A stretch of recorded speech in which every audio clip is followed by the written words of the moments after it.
Hello friends, welcome to Suja Samayal. இன்னைக்கு நம்ம அனில் ராகி சேமியா யூஸ் பண்ணி சேமியா உப்புமா கொஞ்சம் வெஜிடபிள்ஸ் எல்லாம் ஆட் பண்ணி எப்படி பண்றதுன்னு பார்க்கலாம். இப்போ முதல்ல இந்த ராகி சேமியாவை நம்ம ஒரு 5 நிமிஷத்துக்கு ஊற வச்சுக்கணும்.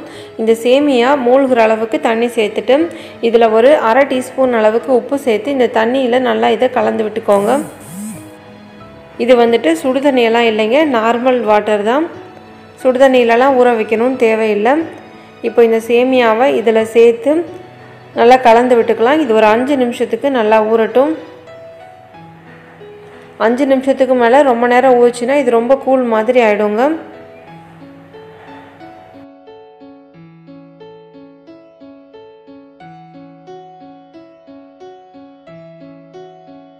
இப்போ பாருங்கள், இது ஒரு 5 நிமிஷம் நல்லா ஊறிடுச்சு. இப்போ இதை நம்ம ஃபில்டர் பண்ணி எடுத்து வச்சுக்கலாம். தண்ணி எல்லாம் நல்லா வடித்து எடுத்ததுக்கப்புறமா இட்லி பாத்திரத்தில் வச்சு வேக வச்சுக்கலாங்க. கொஞ்சம் தண்ணியோடு நீங்கள் சேர்த்து வேக வச்சிட்டாலும் அது வந்து கொஞ்சம் ராகி சேமியா கட்டி கட்டியாக ஆகிடும். தண்ணியெல்லாம் ஒரு 5 நிமிஷத்துக்கு நல்லா வடியட்டும்.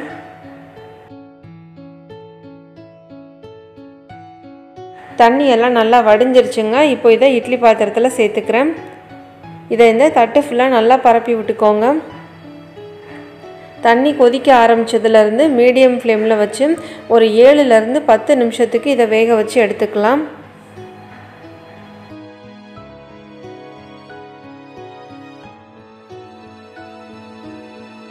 இப்போ ஒரு 10 நிமிஷம் ஆயிடுச்சுங்க. ஓப்பன் பண்ணி பார்க்கலாம். பாருங்கள், இந்த ராகி சேமியா நல்லா வெந்துருச்சு. இப்போ இதை வேறு ஒரு பிளேட்டில் மாற்றி எடுத்து வச்சுக்கலாம். இது ஒரு 5 நிமிஷம் ஆறட்டும்.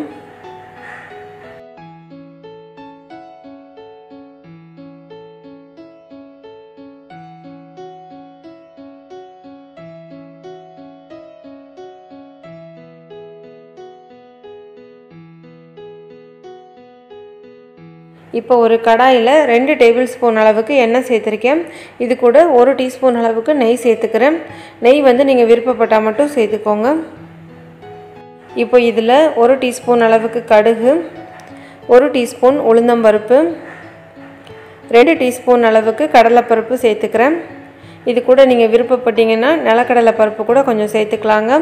அடுத்ததாக நான் ஒரு 10லேருந்து 15 முந்திரி பருப்பு சேர்த்துக்கிறேன். இப்போ இது எல்லாத்தையும் ஒரு 2-3 செகண்டுக்கு லைட்டாக ஃப்ரை பண்ணி விட்டுக்கலாம்.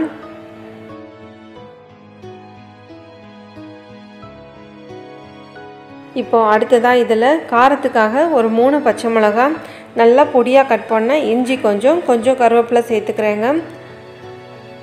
இந்த இஞ்சி வந்து இந்த சேமியா உப்புமாவுக்கு ஒரு நல்ல வாசனையும் டேஸ்ட்டும் கொடுக்குங்க. இது எல்லாத்தையும் சேர்த்து ஒரு 2 செகண்டுக்கு லைட்டாக வதக்கிக்கோங்க. இப்போ அடுத்ததாக இதில் ஒரு பெரிய வெங்காயம் நீளமாக கட் பண்ணி சேர்த்துக்கிறேன். இந்த வெங்காயம் நல்லா வதங்கி வரட்டும்.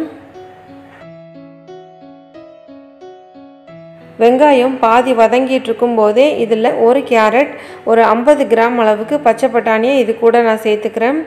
நீங்கள் விருப்பப்பட்டீங்கன்னா இது கூட குடமிளகா, பீன்ஸ் எல்லாம் கூட சேர்த்துக்கலாங்க. இந்த வெங்காயத்தோடு சேர்த்து இந்த காயையும் நல்லா வதக்கி விட்டுக்கோங்க.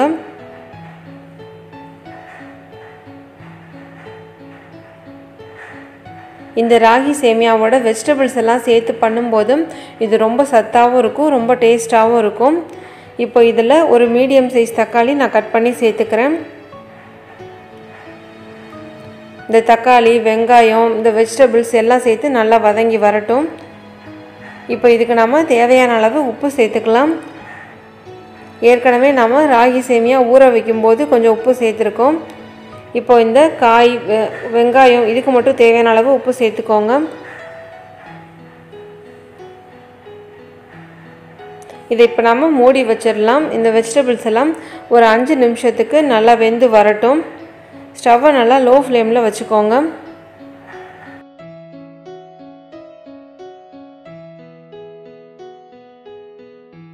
வெஜிடபிள்ஸ் எல்லாம் வேகிறதுக்குள்ளே இப்போ இந்த சேமியா நல்லா ஆறிடுச்சு.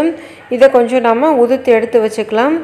அப்போ தான் இந்த வெங்காயம் காய்கறியோடு சேர்த்து நம்ம மிக்ஸ் பண்ணும்போது இது நமக்கு நல்லா ஈஸியாக மிக்ஸ் ஆகும்.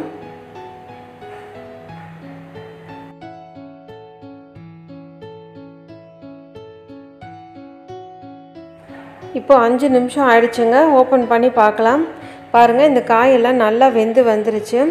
இப்போ இதில் ஒரு அரை டீஸ்பூன் அளவுக்கு மஞ்சள்தூள் சேர்த்து இதனால் இந்த எண்ணெயிலேயே லைட்டாக ஒரு 2 செகண்டுக்கு வதக்கி விட்டுக்கலாம். இப்போது வேக வச்சு உதிர்த்து ரெடியாக எடுத்து வச்சுருக்கிற இந்த ராகி சேமியாவை இதில் சேர்த்துக்கலாம்.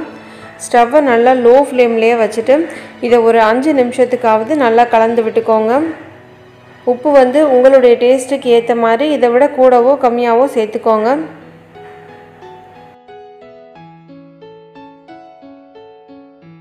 இப்போ ஒரு 5 நிமிஷம் நல்லா மிக்ஸ் பண்ணதுக்கப்புறமா கடைசியாக இதில் ஒரு 2 டேபிள் ஸ்பூன் அளவுக்கு தேங்காய் துருவலும் வாசனைக்காகவும் டேஸ்ட்டுக்காகவும் நான் 1 டீஸ்பூன் அளவுக்கு நெய் சேர்த்துக்கிறேன். கடைசியாக சேர்த்துக்கும் போது இது நெய் வாசனையோடு சாப்பிட்றதுக்கும் ரொம்ப டேஸ்ட்டாக இருக்குங்க. இப்போ இதை நம்ம நல்லா கலந்து விட்டுக்கலாம். இப்போ நம்ம ஸ்டவ் ஆஃப் பண்ணிடலாம்.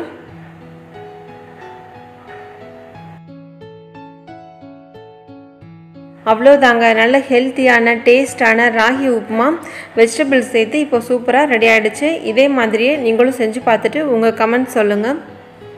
இந்த வீடியோ உங்களுக்கு பிடிச்சிருந்தா மறக்காமல் சுஜா சமையல் சேனலை சப்ஸ்கிரைப் பண்ணி பக்கத்தில் உள்ள பெல் ஐக்கானையும் ப்ரெஸ் பண்ணிக்கோங்க. தேங்க்யூ.